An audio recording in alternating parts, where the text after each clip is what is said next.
All right, I'm going to start this. You ready? Here we go. Yep. Hello, and thank you again for listening to Stuff I Heard. This is the Stuff I Heard podcast. Today is Wednesday, September the 5th. I don't know why I always put that in there. I figure at some point somebody's going to be like, hey, what day is it, Josh? We've been listening for years and we have no idea what freaking day you're on. This is to kind of just to let everybody know. Today's September 5th, Wednesday. I normally have Wednesdays off this time of year, but I ended up working a little half day today. Not a big deal. I know you don't really care. But anyway, when I have the opportunity, my mom and I try to get together for lunch, and today was one of those days. For those of you who are listening, I got my mom with me today. Say hello. Hi. My mom is working near where we eat lunch, and just so happens where once in a while we're able to meet and have some lunch together, and it's fantastic. And today was no different. We have an unofficial sponsor of the podcast. They don't actually give us anything. We just like eating there. I like talking about it. It's King Hefe. If you're ever in Florence, check them out. If you want to look at them online, if you're not even from here, you can look at them online and look them up. It's King, K-I-N-G, Hefe, which is J-E-F-E, which I think in Spanish means boss. King, so you're King Boss. Yeah, it's delicious food. I recommend the Cali Bowl. Yeah, the Cali Bowl's good. Especially the steak Cali Bowl with extra guacamole. They got chicharrones, which is not on the menu. Try the chicharrones. It's pork skins. I like to get it with the cheese sauce, the queso. They do serve it with like an agave, which is really sweet, kind of tastes like syrup.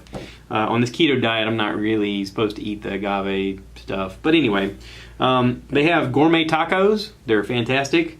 The family that owns this place owns a couple of restaurants, and they're all good. They're fantastic. Go in there. They're going to be opening up a burger shop. They're opening up a burger shop called Revival. They're actually hoping to turn this into a chain, from what I hear. Revival Burger. So just so you know, if you've ever listened to any other podcast about crap going on in Florence, South Carolina, you heard it here first. Revival Burger is going to start this year. I think they're supposed to open up this month, as a matter of fact. They have a Facebook page. If you're ever curious about that, go check it out. Like I said, they're not a sponsor. I just like talking about them, so I'm trying to show some love. You know what I mean? So anyway, I'm here with my mom today, and I don't really know what we're going to talk about. I thought I would leave that to you because you've mentioned many, many things on your podcast, stuff you heard, and I listened to a lot of podcasts, stuff I heard. We share podcast information, and that's always kind of fascinating and fun. Yep. I listened to your brother's podcast, The Old Red Truck, and that's really good. He needs to do more of them. He needs to get more active. Do some more. He's kind of slow when it comes to that. Yep. I'm not calling you out or anything. I'm just saying that, if I were you, I'd have a few more episodes than you have. Just saying. So anyway, I do want to give a shout out to Brandon Hochul. I've talked about, or Heckle, is it Heckle? I think it's Heckle. Brandon Heckle. I've talked about him before. He has a podcast out there called Organic Phrases. Brandon just got engaged. He's going to get married. Congratulations, buddy. I'm happy for you. And if you have time, check out his podcast. Organic Phrases seems to be about farming and poetry. And his last two episodes, they're only like 10 or 15 minutes long, but he's doing this while going to college full-time and working and apparently getting engaged. Wow. His last two episodes were about beer and about hops and barley and how to select the different nodes, and I'm learning as I'm listening to it. I know for him this is probably very useful for what he's learning, because he's in agricultural and also creative writing. So in there is the process of him kind of sharing information that he's learning. Plus he's also going on the internet and watching videos and sharing stuff from like the Encyclopedia Britannica and sort of just expanding what his knowledge is, having to do with farming and with writing. And in the beginning, he was doing some poetry stuff at the end. The last two episodes, he's not so much, but I'm sure he'll get back into it. Brandon, if you're listening, I'm proud of you. Good luck. And I'm looking for my invite. Just saying. Just saying. Love you, dude. But he is also available on all platforms. So even if you have iTunes, you can pick him up on iTunes or Spotify or any of that stuff. I looked for the Old Red Truck yesterday on iTunes. They're not quite there yet. Maybe if they got a little more consistent, maybe put up some more episodes. Just saying. I still love you, brother, but you're being lazy. So, well, in addition to being a volleyball coach and a basketball coach and a father too, he might be a little busy. and teaching PE. Yeah. He might be a little bit busy. I'm willing to give him a pass, but at the same time, I'm kind of calling him out, because that's what brothers do. we hold each other accountable. Brothers do a lot of things to each other. Like even the time that you guys took pictures of dog poop and shared it with each other. That was kind of Listen, I just wanted him to know I was thinking about him. Because it was the biggest dog poop I'd ever seen. And I was like, wow. Hey, buddy, just thinking about you. He was like, why? Why would you send me that? I know, right? Girls would never do that, but guys do all kinds of stuff. We're talking about that. I was talking about that with the young women the other day at church, that guys even name their farts. No, I don't. I never named them. I did last night casually let one go where I was sitting where I thought it would go the other way. And as soon as it came out, Dolores was on this side of me, and she goes, "What are you? Oh!" And I was like, "How did you?" I purposely have my butt pointing this way, and my legs are, I thought, contoured in a way that it would go that way. How did you get it? She's like, "What did you eat?" And I was like, "We ate the same thing." And she's like, "Oh my god!" It's the wind drift. I know that. She has an acute nose for stuff like that. I guess I don't know. I didn't even smell it. I was like, I don't. Normally I smell them. I don't even smell it. I tried to be like polite about it. It was even silent. Guys are different. It was like a ninja fart, just one of those. Silent but deadly. See what I'm talking about? Ninja fart. There, you have a name for a fart. Okay, well, I guess. Well, I tell everybody that I'm like a ninja. I'm like a fat ninja. I just show up and suddenly your cookies are gone. It used to be the way. I'm off the cookies now, so that's not exactly the same case. But anywho, let's talk about our keto journey. How about that? Because I'm sure fans aren't tired of us talking about keto. You started this diet when? Back in April. Okay. I was just not feeling good and decided your brother had been on keto and had lost about 60 pounds at that point. And I thought, I can give this a try. I like meat. I like meat a lot. I like bacon. I like bacon a lot. What's not to like about bacon? Life is better with bacon and butter. And so the more I read about it and the more I kind of went down that journey of, is this going to be healthy? Is this going to be something that's sustainable? Can I, after about 2 weeks of not having sugar, I found I didn't crave sugar like I did daily. I wanted sugar. I wanted chocolate. I wanted, that fix. Or even the hidden sugar, like in potato chips. Yeah. You're just like, I gotta have some chips, Yeah. Right. It does take about 2 weeks to kind of get over that. Once you get through that 2 week time period, then you find yourself waking up one day and going, I don't feel so tired. Mm-hmm. I really don't have that craving for sugar. I really don't have that need to have that fix. Yeah. And then Dan brought home some ribs one day and from Harris Teeter, and they had high fructose in them. I went, what? I took one bite of it and was like, no.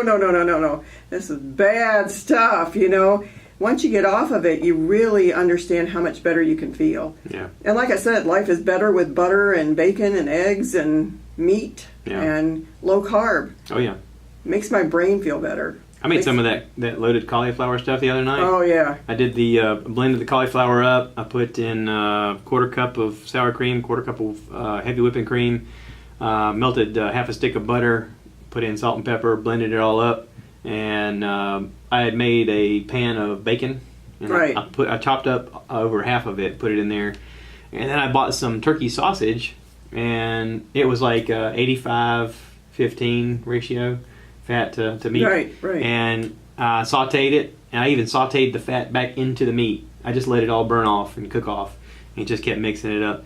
And then I let that cool, and I put that in the dish too, and then covered it up with mozzarella cheese and broiled it, and it was delicious. Sounds yummy. Oh, it was so good. Oh man, it had with the sausage in there, it kind of tasted like sausage and gravy. Ooh. You'd have every once in a while sausage and gravy with like a biscuit or something. Yeah. It tasted like that because the potatoes, the potato really doesn't have a taste, and neither does cauliflower, and it really doesn't take a taste until you add stuff to it. Right. Cauliflower is the same way. A lot of people are like, "Ew, cauliflower." Now, cauliflower is not bad. It really doesn't have a flavoring. It's more of a texture and more of a. It's considered a cruciferous vegetable. Yeah, it's in the cabbage family. Yeah, And so, if you're sensitive to that kind of stuff, it can make your stomach feel like you have to fart a bit. I'm not saying that's what happened. Ended up with a ninja fart. I'm just saying that sometimes happens.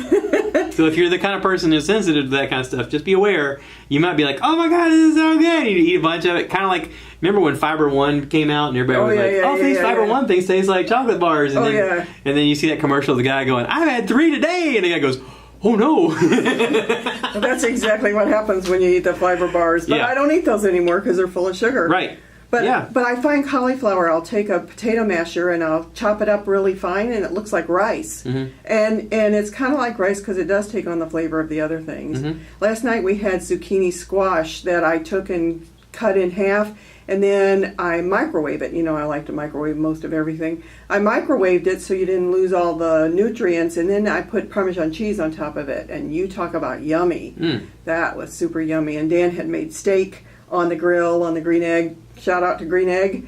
Fabulous Green Egg. And I understand you got a new grill. I've ordered a new grill. I finally pulled the trigger. My buddy Greg has been a proud proponent of the... everybody knows the name brand Traeger, Traeger. They make a pellet grill that has a hopper on one side. It's actually a plug-in. You plug it into the wall, you set your temperature, and then this hopper feeds in these wood pellets. You get these compressed wood pellets of different flavors, and then it feeds it through, and it has a fan, and it circulates the air around, and it gives it a nice smoke flavor. But you can control the temperature of what you're cooking precisely, and it has the smoke flavor, which is delicious. Well, Traeger is sort of like the big name brand that you're going to pay a lot more money for just because of the name Traeger. There's a lot of companies out there that are making some that are similar, and I just so happened to get an advertisement on my phone because I was watching a lot of them on Labor Day, and I purchased one from a company called Gorilla Grills. Now, I have gone down the rabbit hole of trying to look up social media to find out if Gorilla Grills had their own social media presence. Apparently, there is a bunch of bars named Gorilla Grills. Uh-oh. And all of the social media that's out there is all Gorilla Grills. So the company who owns Gorilla Grills, if you have a social media presence on Twitter or Instagram or Facebook, let you know. I can't find it. I want to send you guys some love and be able to tag you guys because I ordered one of your grills. You had a tremendous sale, and I bought all the accessories that come with it. So I texted Greg immediately and I said, okay, I finally evolved like a butterfly. If a butterfly were to wield chainsaws and cut up meat and season it and cook it to perfection. He's like, that's why we're friends. So anyway, I followed his lead. I've ordered a grill. I'm going to start cooking with that. The green egg does a great job, but the green egg, in my opinion, is one of those things where you have to be really good at timing out your coals, and Dan does a great job of that. Mm-hmm. Everything he cooks on there is amazing. Yeah. But it requires to a science. He does. It requires planning and it requires some strength maintaining to lift that thing because it is heavy. It's made out of ceramic. Yeah, and it is quite heavy to be able just to lift the lid. Yeah, it's a lot to do. But this is going to be this grill is made out of the one that I ordered is 12 gauge stainless, and it's got double wall insulation. So if it's really cold outside and you're cooking something inside, it's not going to burn twice as many pellets trying to keep warm. Right. It helps insulate its own heat. And your Uncle Danny made his own grill that does pellets, but his is handmade, and he actually made a side bar that has pellets.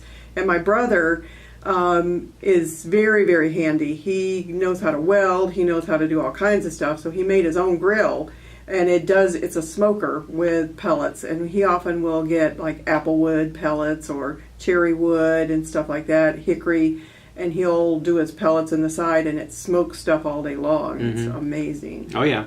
Yeah, if you think you're hearing about grilling right now for the first time from me, this is the beginning. I've made a lot of videos concerning my 3-in-1 charbroil infrared smoker cooker grill, and I use it almost daily, and now we're going to add this into the mix. Oh yeah, just be prepared for grilling overload. It's going to get intense. So anywho, I ordered one of those. We're What are we talking about? We're talking Grilling. about grilling. Grilling. We're grilling all kinds of stuff. Yeah, we grill all kinds of stuff. We grill chicken and make because like of the a diet. Greek style chicken. Yeah, because of the diet. Yeah. But we made some wonderful fish this weekend. Keto fish. My husband had gone fishing and they him and his buddy caught a couple fish and came home, cleaned it. I had made some fresh zucchini, and he came in with the fish, and I said, Keto, how can I do this? Butter. I got butter, and I took the fish and coated them in egg after he had cleaned them, and then I coated them with coconut flour. Oh, cool. And fried them in coconut flour with butter. And you talk about amazing flavor. It was delicious. Cool. Fresh caught that morning, so really good stuff. Good deal. We had some salmon and shrimp the other night. At Walmart right now, they're selling these salmon pieces that are like this big. Yeah. And two skewers of shrimp, and I think it was like just over $6. And I already had cedar planks at the house. I soaked the cedar planks in water, put them on there with some olive oil. Again, combining my fats. Put some olive oil on them. A little bit of garlic powder, some Himalayan salt, and some pepper, and heated up the grill, put them on there, turned it down low, temped it. When the salmon got to be 145, it's perfect. Pulled it off. I took a spatula to kind of get it off because the wood's on the metal. Right. So you take a spatula to get it off, and then when I got inside, I took the spatula and I cut it down the middle. And I went inside and I cut up butter and I shoved butter in the slot and then I rubbed it with butter. Oh, it was so good. It's so tender. That's the hardest part about the keto diet is getting enough fat in your diet because for years you're taught, oh no, fat's bad for you, fat's going to clog up your arteries, blah, blah, blah. But my cholesterol, the last time I had it checked, was like in the dirt, 114, and my triglycerides were below 70. Yeah. So, it's really just the opposite of what you think is happening. And for years, when we switched over to butter many, many years ago, I said, margarine's like one polymer away from plastic, and we switched to butter a long time ago, and I'm really glad. But getting enough fat in your diet is probably the most challenging part about keto. Yeah. Especially when you don't have a gallbladder, because you have to start slow. Just word of caution. Do start slow. And don't add MCT oil in the dosage that they want you to take it, because not in the beginning. You're going to be like a little baby and have all kinds of accidents. So just word of caution. Yeah. Yeah, don't do that. Yeah. It suddenly you'll be like, hang on, hold that thought. I got to run. Right just that minute. Immediately. I'm out of here. Yeah. Yeah. Got to go now. When I started this diet, the MCT oil had me like that. I was like, I couldn't do too many things far away from a toilet. I was like, I can't be more than 5 feet away from one. I may have to run it any second. I know, right? But once you get used to it, start with small amounts and then gradually just increase it. But if I can do it with butter, and there's a wonderful butter that Lidl's have, and it's an Irish cultured butter, and it is fabulous. I tried the ghee butter, and I gotta say I'm not a fan. Yeah, it's more like Crisco. The taste is but the taste itself is just not pleasant. I was talking to Alex about it, and he was saying that if you read the ingredients and the number one ingredient when you read the list is cream, then it's fine. Yeah, He's like, that's okay. Well, you gotta have your expectations in the right place. He's like, if the first ingredient is soybean oil, pass. Yeah, pass. Don't do it. Okay. Yeah, walk away. Good to know. Walk away. Leave it alone. I recently made a decision to purchase the avocado oil mayonnaise. Oh, how was that? Because again, regular mayonnaise that I normally buy has sugar. Has no sugar. The regular Kraft mayonnaise that I buy has soybean oil as the number one ingredient. Oh. The avocado is the number one ingredient is soybean oil. Avocado oil. Avocado oil. Yeah. Which taste-wise, there's no difference in the taste. Right. It's a little bit greener tint, but there's no difference in the taste. And it's good fat, good clean fat. Body burns it easily. Not that soybean oil is bad. It's just, if you've got a healthier option, why not try the healthier option? See if you like it. I liked it. Well, I like the keto cookbook, that we've all gotten, all of us. Keto Made Easy. Keto Made Easy. Yeah. Shout out to Megan and Mark, because it is... Matt, sorry. Matt and Mega. They are amazing. Yeah. And I make that keto cheesecake that you guys all love. Mm-hmm. Took it down to Hilton Head, and it was gone in like 24 hours. And I hear it's a request for Thanksgiving and Christmas, and so we'll be doing it again. I made some keto cookies from their cookbook, and they were delicious with unsweetened chocolate from Walmart, believe it or not. Even though I don't like shopping at Walmart. Hard to find that stuff. It's hard to find unsweetened chocolate chips. The hardest thing is those chocolate chips, the unsweetened chocolate chips. Because you look on the aisle and it's like 800 brands of semi-sweet, dark chocolate, 100% sweet, butterscotch, candy flavor, candy coated. You're like, where's the sugar-free? And then the one time you find it, there's like 3 bags left. And that's what I bought. Well, I better grab one while I can. I bought all 3 bags. That's all that was left. It wasn't anymore. Yeah. And when you're networking and making friends who are also doing the same diet, you tend to call each other on the phone and be like, you better hurry. Yeah. They got a couple. Yeah. You want me to go ahead and get them all? I'll go ahead and get them all. You just come get me. It's like the other day we were texting really quick to the Bee Association because we found sugar, because we feed our bees sugar, because we want to have bees and we think it's great for the environment. Without bees, you don't have food. So we found sugar at Lidl's for like 99 cents for 4 pounds, and we were all texting back and forth, go to Lidl's, and within an hour they were sold out of 99-cent sugar packs, Yeah. And that's the only time we have sugar in our house. I said, they're going to come and think we're revenuers, making moonshine or something because we buy so much sugar for our bees. But was that what they were called, revenuers? Well, I don't know what they were called, but anyway, the people that came and lock you up, My dad, telling a story, your papa, my dad didn't get to serve in the service because when he was 21 years old, he was caught transporting moonshine across the state line. And the revenuers chased him down a field. He tore his pants on a barbed wire fence trying to get away from them, and they caught him anyway and threw him in jail. So he actually had a felony offense for crossing state lines with moonshine. So he never got to serve in the war. Now, the story I heard, because this is called Stuff I Heard. Right. The story I heard was that not only did he get caught and arrested for that, but when he wanted to join the war, they told him he couldn't because he had that arrest, and he got so pissed off he got in his truck and drove his truck into the recruiting station. Oh, well, that's probably true. Knowing your papa. He's the one that told me that. Knowing your papa, that was probably true. He was so angry he couldn't go fight the Nazis. He was like... Yeah, I'm gonna pick a fight with anybody around. I'll show you how tough I am. And the story came about innocently. We were hearing a story on the news about the war, and I said, well, Dad, did you ever serve in the war? And he goes, no, I couldn't. And then then my mom started laughing, and I said, what do you mean you couldn't? And then my mom told the story that he got caught transporting moonshine across the state line when he was 21. So Alabama to Tennessee. For as tough a life as they lived, they had a unique ability to look at the humor in things. Right. And I guess that's where I get my sense of humor because I spent so much time around them. But it also kind of informs you of what true, salt of the earth people are willing to do whatever they have to do for their families. I jokingly told somebody the other day that I had one side of my family that was extremely Christian and wholesome and polite, and I had another side that was kind of redneck gangster in a way.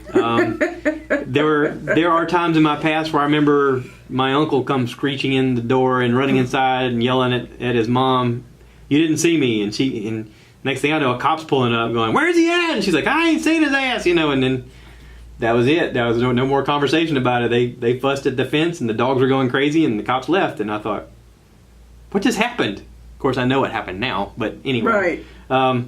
But back then, it was something else, and there's a weird satisfaction when you're in the family like that of knowing that in kind of a way you're sort of bulletproof. Not really bulletproof, but like you kind of have a sense of like I can kind of do anything. I mean, it's going to be okay. Family kind of looks out for family, and we've kind of had that mentality through our life, and I think because of that, I've always had a sort of loyalty type thing with pretty much anybody who's close to me. If you're in the family, you're in the family. Whatever. What do you need? You need help? You need a hand? You need support? You need somebody to talk to? I'm here. Whatever you need. And I don't know if that's been what's kept me and my friends around with each other for all these years, or if it's that we're all kind of that way in a certain degree. But, from it is hard to make those kinds of connections with people, because in a way you sort of test them out to see if they're worthy of your support. Because it's one of those things where, if I'm all in, then that means everything. Well, you learn that families have the good, the bad, and the ugly. I mean, even Jimmy Carter had Billy. So, you have to look at that you had one set of the family that, like you said, Christian, kind, sweet, gentle, and then the other side that was pretty rough and redneck, and but survivors, all of them, dangerous survivors in their own special way. Dangerous in their own special way, Yep. but survivors, all of them. But not dangerous to me. No. Weirdly enough, like I've heard you talk about this, about how when I was born, your dad made a comment. He said, "I'm going to change. I'm going to be different." And he was different to me. He was extremely different to me than he was with you, and I feel extremely blessed in that fact. And we talk a lot about faith and how God has control of everything, and how when you pray about things, it can come across, and there's no shortage of prayer in my family, from either side of the family, on what was the right thing for me and what was the right thing for our family. And I am extremely lucky in the fact that on both sides of the family, they were willing to do whatever it took. And you don't always get that with a lot of people. I come into contact with a lot of people at my job who, we talk about their pasts, and they have very rough childhoods, and they have a very rough life because they don't have support. And I've always had support, and to a point that I think I took it for granted when I was younger. In a way, there were times where I wanted to do my own thing, and of course, like most kids. But you get older and you realize, how much it mattered and how much you appreciate it. The next thing you know, you find yourself at church and the pastor's talking about grace, and you're sobbing uncontrollably, and your kids are like, "The pastor just broke Dad. What happened?" And I'm like, "I can't drive." And I'm handing my keys off to my wife, and I'm like, "You got to take us home. I can't." Oh my God. Everything has a way of turning around, and I had that conversation with my oldest son a couple months ago. We were talking on the phone, and I told him, I said, the struggles that you have in life are all for a reason. They're to teach you something. I said, when I was younger, I said, my mom used to say that everything happens because it's God's plan. And I was angry at her because I was like, God's not helping us. You're doing all of it. And I appreciate everything you do, but God's not helping us at all. We're struggling. And it wasn't until I got older until I realized she was right. And the reality is that God is always there to help. Always. And sometimes we let go of his hand, but he never lets go of ours. Yep. It's just like when you grab Jackson to walk him across the street. You don't dare let him take hold of your hand. You take hold of his. Yeah. And God's the same way, that he'll let us go so far, and he'll let us, try to stumble. A guy in my church said one time, he said, "Work like everything depends on you, but know that everything depends on God." And I think that that's true. I think that when you depend on God, it makes all the difference in the world. And being grateful every single day for something. Your Uncle Danny taught me this. He said he was diagnosed with CNS lymphoma, which is a type of brain cancer. And he said, I'd say, "Well, how you doing?" And he'd say, "Every day's a good day. Today's a good day." And he said, "You're on this side of the dirt. It's a good day." And so learning that every day's a good day. Let me reset this song, and then I got to reset it. Okay, every day is a good day. Every day is a good day. So each and every day, finding something to be grateful for. Each and every day, trying to be a little kinder to people. Everybody's fighting a battle. You just don't know what battle they're fighting. Yeah. It may not be the battle you're fighting, but everybody's got a battle. And sometimes in traffic, I'll find myself getting irritated at somebody who cuts me off, or somebody who is going 30 in a 65 zone, and you think, "Ah!" And then you think, wait a minute, that's a child of God. God loves that person as much as he loves me. And just try to think, maybe they're having a really super bad day, And so I try really hard to get that perspective that everybody's fighting a battle. You just don't know what it is. Oh, yeah. But praying for your family, every single day, I pray for you, I pray for your brother, I pray for your sister, I pray for Michael, for your grandchildren, and for my grandchildren, because this world is a hard place. Oh, yeah. Social media makes it a hard place. Oh, yeah. Well, I mean, and most recently, this is called Stuff I Heard. Most recently, there's the Nike campaign where they were talking about, Colin Kaepernick talking about sacrificing all for a greater good. And I'm like, he didn't really sacrifice anything. He just sort of took a knee and said, I'm going to protest.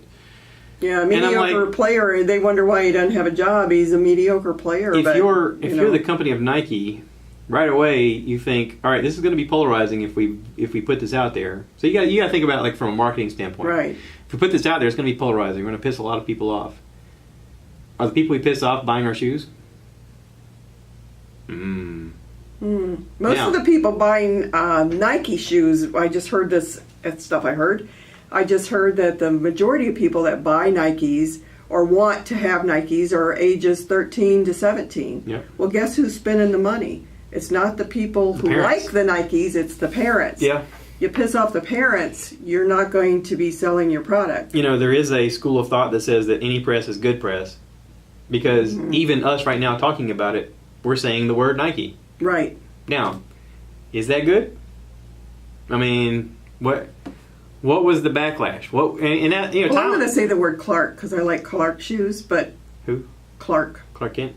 No, Clark. Are they work shoes? No, they're just nice shoes. They're really comfortable. Oh. But, yeah. I mean, if you're, like I said, if you're a company like that and you're trying to show some kind of support for your community, I understand, but why would you use a polarizing image of this man, for instance, to do that with? Because you're running a huge risk of losing a lot of revenue. Well, I think that it's disrespectful to take a knee with the national anthem. I absolutely support our military. I think our police do a job that I wouldn't want to do. They take their lives into their hands almost every day. And, I think it's just not a good thing when you don't support the men and women who gave their lives so that this country could have all the things we have. Yeah. And without them, we are at risk. Well, and here's, because I work with a lot of people, I have this conversation almost daily with every variation of driver you can imagine. And, the thing that comes across every time is that while this is polarizing in what it is, he has opened a conversation with everybody.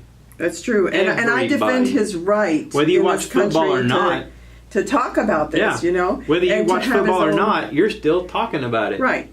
Because it's on the topic of everybody. Now, is police brutality out of hand? Absolutely. Absolutely. Are police not trained well enough to handle adverse situations? Absolutely. Too much stress. Too much stress, too much responsibility, too much everything. Right. And, let's face it, if you've got a police officer who's never had hand-to-hand combat, they don't know how to defend themselves. They don't know the right way to very peacefully resolve a situation. They don't know how to... if someone's being aggressive in their face, they don't know how to be okay with it and to have a conversation and to talk them down.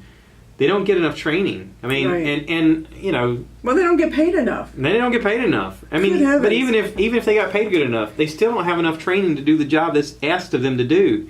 No psychological help when they are encountered with events that might have them having post-traumatic stress. Right. So it's a big vicious cycle. And when he talks about Black Lives Matter, I agree with that, but all lives matter. Yeah. I don't care what color you are. I don't care what your station in life is. All lives matter. Yeah. Well, and in my opinion, like in my lifetime, I've seen many verdicts come across where the police were totally in the wrong. Right. And they were let go. Rodney King being the most famous. When I was a kid, the Rodney King beatings, if you don't know what that is, go on YouTube, look it up. Go on Google, look it up. It was terrible. They were videoed. Several police officers were videoed beating up a man. Yeah. Because of a traffic violation. They just decided they were going to beat him up. And they called for reinforcements for other guys to come and beat him up. It was terrible. Yeah. And when it finally came down to it, there was a decision by the court saying, nah, they're all fine. I know. Let them go. I know. And it caused riots. It caused riots all over the United States, and rightfully so. I was a young white man at the time. I was in high school. I thought, are you kidding me? This is egregious on so many levels. Right. This man, while he probably deserved to be pulled over for an offense, and he was probably belligerent, he didn't deserve to be beat up, and he definitely didn't deserve to be beat up in a manner where they just called for reinforcements to come beat up a man. That's ridiculous. That was an abuse of power. That was criminal. And they were let go. The fact that they were let go was criminal. There's been a lot of attacks like that since, where people have lost their life, and those are all criminal. But again, they don't have the proper training. They don't have the proper resources. And we're like, go through this little program and we'll give you a gun. Right. And a badge. And you'll be good to go, buddy. It's disturbing in so many ways. And again, it comes down to all lives matter. If Colin's taking a knee and it gets everybody talking about it, then I'm for it. Even though being a veteran of the Marine Corps, part of me goes, screw that guy. What a jerk. I get it.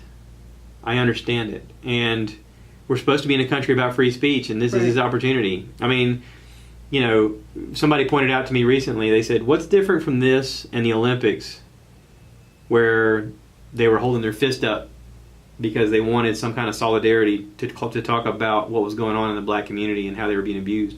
What is the difference? There isn't really. That was on a world stage. This is on a national stage, even though the world knows about it now. Is it seen as disrespectful by a lot of people? Yeah, absolutely. Should it be rewarded? I don't know. Mm-hmm. But as a company, if I were Nike, would I want to take that risk? I don't know. If I wanted to talk about something about sacrifice, which I've seen this on the internet lately, people are giving Pat Tillman a lot of shout outs right now, even though not a lot of people are donating to Pat Tillman's foundation. Pat Tillman was a football phenom who came out of college, was going in the pros, was offered a contract of like $3.6 million, and he turned it down to go serve his country after 9/11. He said, I love this country, I want to defend this country. And he went to go serve this country. Instead of being a millionaire, he went to go serve this country to get, you don't get paid much to be in the military. And he was killed by friendly fire. And that was an awful travesty that happened. But by all accounts, Pat Tillman is the example of the selfless person who is willing to sacrifice anything for the right cause. A lot of people have used Pat Tillman as a bouncing board of saying, Nike, you missed an opportunity. This guy would have been the perfect one if you're going to say sacrifice all for something bigger. And I agree. While it's not the same issue, and while it's not bringing as much political heat right now, to me, that is a better example of someone who sacrificed everything for something that was the right thing. Did Colin sacrifice everything for a right thing? No. He sacrificed a job. It was a job. That's all it was. And the job itself is just an entertainment job. People think of athletes as being this bigger than life thing. You're in the entertainment industry, whether you realize it or not. That's why you get fussed at if you're not nice to fans, or if you lash out in public and you do things that tarnish the league. You're in the entertainment industry. If you don't perform well, they get rid of you. They get somebody else. Owners own the team. If owners say you have to stand during the national anthem, then you have to stand, because that's required of you as a job. At my job, I have to wear steel-toe boots. Do I want to wear steel-toe boots every day? No, but it's required at my job. And if they said, hey, every day you come in here, you need to wear steel-toe boots. Okay. If I don't like it, I go get another job. If he didn't want to stand for the national anthem, and that's the rule they have in place, then you go find another job somewhere that doesn't make you do it. I mean, again, that's all it is. I defend his right to be able to do what he's doing, and defend his right to be able to have his opinion, because people do have their opinions, and things don't change unless opinions are expressed. What I have opposition to is the disrespect to the national anthem and to the men and women that have served our country. And that seems disrespectful. Yeah. I'm still a person that stands and holds their hand over their heart when the national anthem's played, and I have great respect for the fact that you did serve in the Marine Corps, and I try to let you know how much I appreciate your service and the people, men and women, that have given their lives. And, you know, I think it's a great sacrifice. I know what you sacrificed, and I know how little you got paid. So I'm just saying that the guys in service, shout out to you, because, you know, it is an area that is greatly underappreciated. Yeah. And with all the decisions that they have to make, it is greatly underappreciated in our country. Yep. So anyway, good luck to you, Colin. I hope the future works out great for you. Good luck to Nike. I went through my inventory of stuff and I thought, do I even own anything Nike? No, this doesn't affect me. I mean, honestly, I wear work boots. I have Crocs. Yeah. I have some knockoff Chinook soft shoes. My tennis shoes are, I think, Brooks. Yeah, Brooks are great. You know, they're great shoes. Super comfortable. Adrenaline. Yeah, I like the Adrenalines. Yeah, I got them for my birthday. Yeah. Hey, my mom got me shoes for my birthday. Yeah, because I had Adrenalines. They were nice. It was a 2-for-1 deal. We got a really good special. Good. But yeah, I mean, you know, does it affect me? Not really. Is it disappointing? Yeah. It is. It was an opportunity for something better, I think, and But it's how you get conversation started, like right. you said. Just like him taking a knee for over an instance, you know, this has sparked a conversation. What's really crazy is the fact that Tim Tebow was criticized for taking a knee during the national anthem because he wanted to talk about abortion and how wrong he thought it was, and he was criticized throughout the league and mocked, and you know, he all because of his faith. And right. you know, we're supposed to have religion, you know, freedom of religion and freedom of speech. And well, you know, I'm politically active, and I always tell you and your brothers and your sister, you know, you're either at the table or you're on the menu. Right. So being at the table means sometimes taking a stance where it may not be the most popular. The most popular. Yeah. And sometimes it kind of goes against the grain, but you know what? That's how things get to have a conversation. But you have to be present. You have to show up. And maybe that's why he did it. Maybe that's his version of, I got to do the thing that's unpopular. Maybe. I don't know. You know, but big shout out to Tim Tebow. While I don't always agree with your politics, I agree with your stance. I agree with your willingness to take a stand. And you were doing it very politely. And very, you know... respectful. Very respectfully. You know, I hope nothing but the best for you, buddy. But yeah. So... Big shout out for the Gamecocks this past week. Big shout out to the Carolina Gamecocks. If you don't know, the Carolina Gamecocks are playing Georgia this weekend at 3:30 on CBS. This may become a house divided because Dolores is... No, she's not. Well, she used to be a Bulldog fan. Used to be. I know, used to be. But okay, well, it's been about 20 plus years. Go USC. Yeah. The real USC. The real USC. Not the one that just was a new starter. Yeah. University of South Carolina was the original USC. University of Southern California only got established like 100 years ago. Right. You know, so anyway. I'm going to wrap this up. I want to thank my mom for being on the podcast. Thanks for having me. It's been fun. I didn't know what we were going to discuss. I figured we could take this 1,000 different directions and you'd play along. So I didn't have the ability to edit, so I stayed with topics that we could kind of stick with and not have to worry about editing. We were going to talk about how much he loves me more than Alex, but you know. Yeah, the story is, I have to tell you the story. I bought them T-shirts that says "Mom loves me best." Both of us. And both of them, but they didn't know it. And so we had breakfast together when Alex lived in town, and we would go out to Basins and have breakfast together. So I encouraged both of them to wear their T-shirt. And it was winter time. And it was winter, so they both had coats on. They get to the restaurant, they pull off their jacket and look at each other and go, "Oh, that's just wrong." And I said, "I do love you both best." It was hilarious. It was hilarious. It was really funny. They both were shocked and both kind of, "Oh my gosh, she got one over on us." But in the same way, we kind of expected it when we both saw it, but we didn't talk about it ahead of time. It was one of those things that just kind of happened, and we were like, "That's funny." It was funny. It was real funny. So, Alex, if you don't know, I love you best. So. Anyway, I'm going to wrap this up for now. All right, good. Thank you, everybody, for listening. Be sure to check out Instagram, JATATPEEK, or go on and write me on the Facebook page, Stuff I Heard. You can go and write me on Gmail, stuffiheardpodcast@gmail.com. Be part of this, man. You know, give me some feedback. Let me know what's going on. If you got a subject you want me to talk about, or if you want to be on the podcast and talk to me, let me know. Right. Nothing changes until you get your feet in the game. So, get your feet in the game. Be part of it. Thanks. Thanks. All right.